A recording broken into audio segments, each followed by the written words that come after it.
Olá, tudo bem? Voltando ao nosso canal História em Movimento e voltando também ao tema do 11 de setembro de 2001, completando seus 11 anos neste setembro de 2011, neste ano de 2011, e configurando aí um tema fortíssimo para provas, exames vestibulares.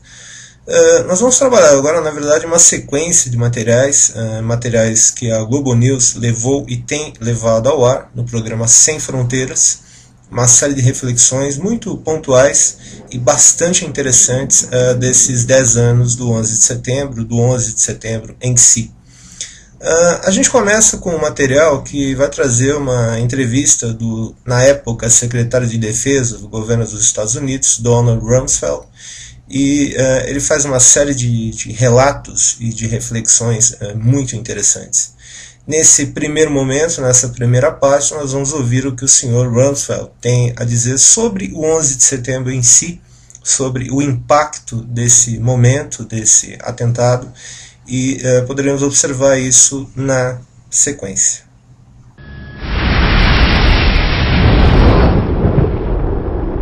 On vient de l'apprendre, un terrible accident d'avion en plein cœur de New York. Offensichtlich hat sich ein Anschlag auf das World Trade Center.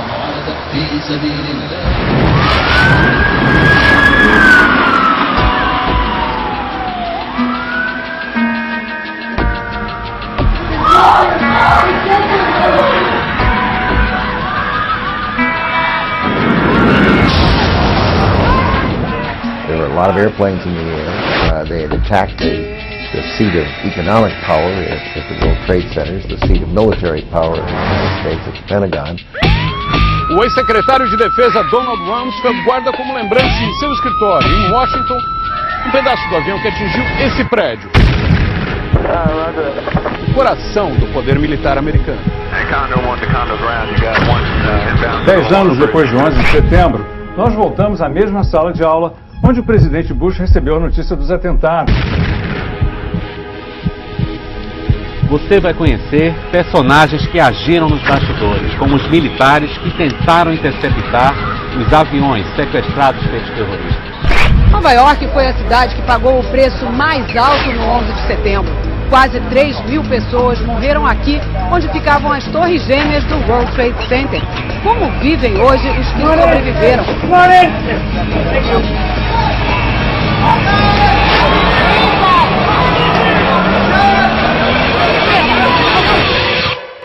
Com o Pentágono em chamas, o secretário de Defesa Donald Rumsfeld decide não fechar o prédio. Comanda a reação ao ataque dali mesmo. E seguindo ordens do presidente George W. Bush, planeja fazer algo completamente diferente.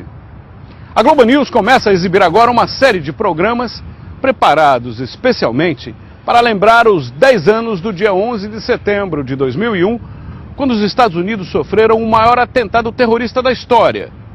Um divisor de águas no mundo contemporâneo. Nossos produtores, editores e repórteres foram ouvir testemunhas, protagonistas e sobreviventes que nos relatam acontecimentos nunca antes revelados. Nossa cobertura começa com uma entrevista exclusiva com o ex-secretário de Defesa Donald Rumsfeld. Pela primeira vez, ele falou para uma televisão brasileira.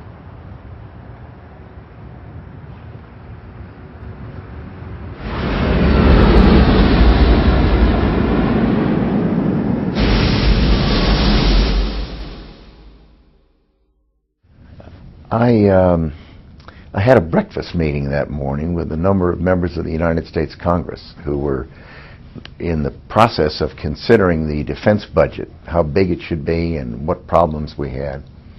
And during the course of that, my military assistant came in and indicated that a plane had hit the World Trade Center. The breakfast was ending and they were leaving. It looked like an accident at that stage. And then I was advised that a second plane had hit the World Trade Center.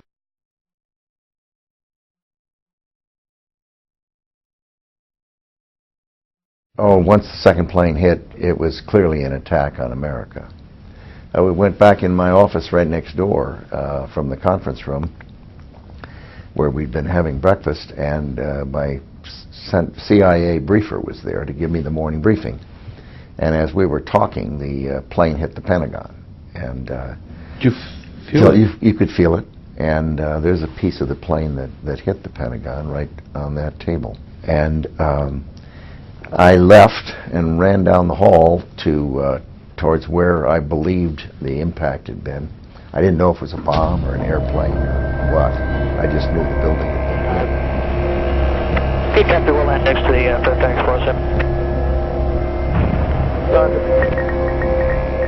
And the smoke got bad, and we couldn't go any further, and so I went downstairs and outside.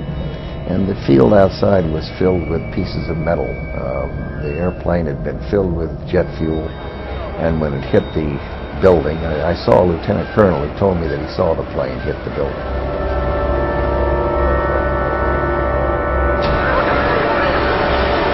Secretary Rumsfeld was in his suite of offices on the other side of the building from the impact zone. He felt it, and he immediately was on the attack site within moments, much to the displeasure of his security people, but he did it. And there are pictures of the secretary helping other men carry stretchers of the injured.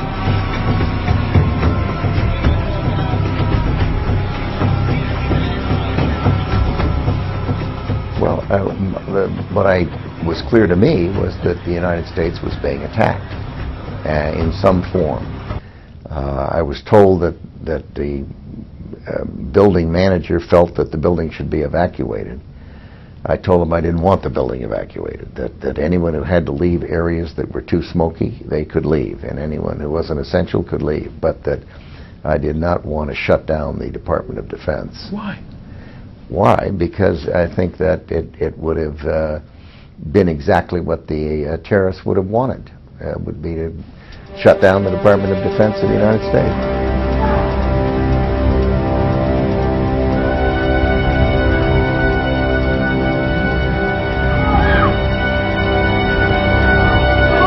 I talked on the phone to this director of CIA, and he said that he had concluded that it was Al-Qaeda that had arranged it. They'd had an intercept of some sort that persuaded him that that was undoubtedly the case. I went into a command center in the Pentagon with the chairman, the vice chairman, Dick Myers, General Dick Myers, and we began to talk on the phone with various people and find out other planes were in the air. I talked to the Vice President and the National Security Advisor from the White House. They were down in the underground bunker in the White House. The President was out of town. And then he called me and asked what I knew, and we talked about that. He, the President? Yes. And what did you say to him? Well, we had the problem of additional attacks, the worry about additional attacks. There were a lot of airplanes in the air. They had attacked the seat of economic power at the World Trade Centers, the seat of military power of the United States at the Pentagon. By that time, the plane in Pennsylvania hadn't gone down yet. I don't remember precisely when that was, but that plane went down at some point, and in retrospect, it's pretty clear that plane was intended to attack the seat of political power, either the White House or the Capitol building. United 93, do you still hear Cleveland? United 93, United 903, do you hear Cleveland? United 93, United 93, Cleveland. United 93, United 93, do you hear Cleveland Center? 456, 5293. 5293. 456, 5293. You write in your book that you quote Lenin in your book saying that the purpose of terrorism is to terrorize. And my question is, do you feel that from that moment on fear changed the United States? No. No, I think that there was a determination, but not a fear, and there was a determination to not allow terrorists to succeed in terrorizing the American people.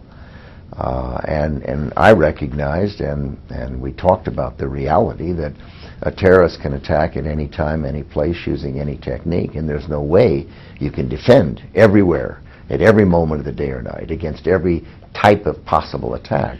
Therefore, the only thing you could do is go after them and put pressure on them and make everything they do harder. In your mind, the line stretching from Beirut and then the coal and all. There was one single line. Did you see that as one more episode on that? It was one more episode. I mean, I was involved in Beirut back when I was President Reagan's Middle East envoy, and after the attack on the barracks and 241 Americans killed. And then there we had the embassies and the coal. And there'd been an earlier attack on the World Trade Center. But I decided that I would not close down the Department of Defense. We had to ground aircraft because we didn't know which ones were dangerous.